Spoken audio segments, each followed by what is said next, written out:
Genesis 31. Jacob heard that Laban's sons were complaining. Jacob is now a rich man, and he got everything he owns from our father. Jacob also noticed that Laban was not as friendly as he had been before.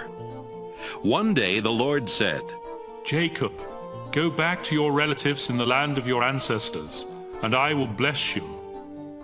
Jacob sent for Rachel and Leah to meet him in the field where he kept his sheep, and he told them, Your father isn't as friendly with me as he used to be, but the God my ancestors worshipped has been on my side.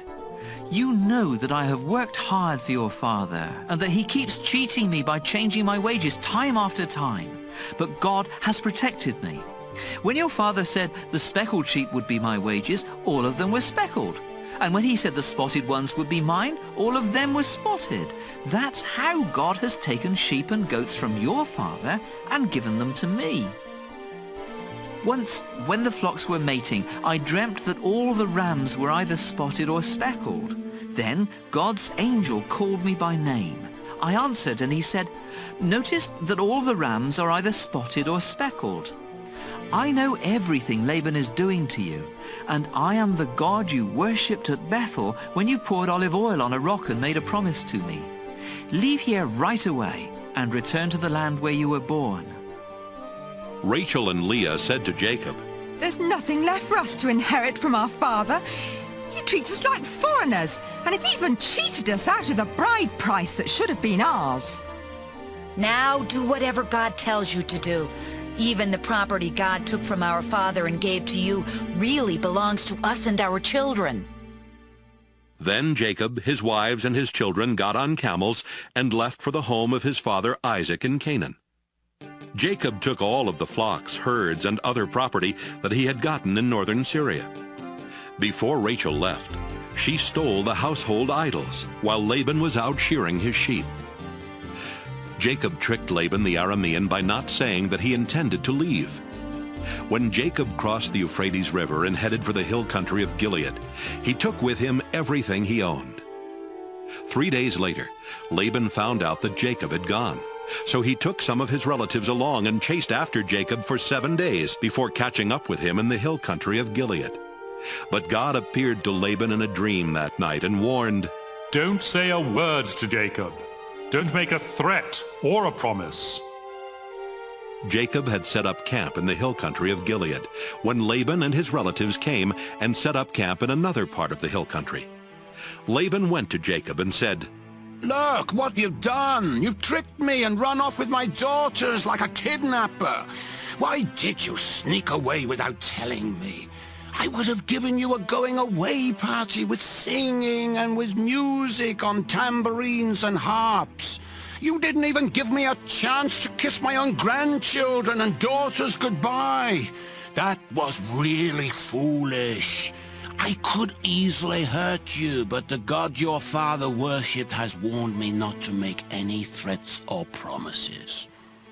I can understand why you were eager to return to your father, but why did you have to steal my idols? Jacob answered, I left secretly because I was afraid you would take your daughters from me by force.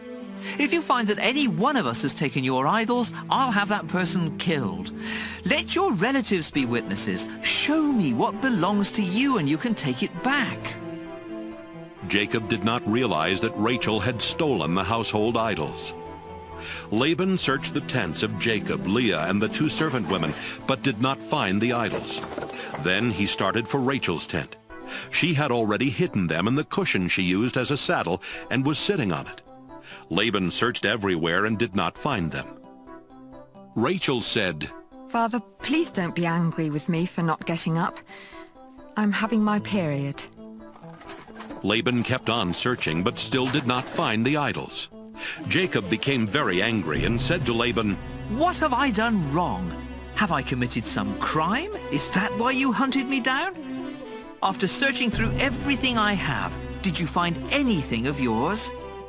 If so, put it here where your relatives and mine can see it. Then we can decide what to do. In all the 20 years that I've worked for you, not one of your sheep or goats has had a miscarriage, and I've never eaten even one of your rams. If a wild animal killed one of your sheep or goats, I paid for it myself. In fact, you demanded the full price, whether the animal was killed during the day or at night. I sweated every day, and I couldn't sleep at night because of the cold.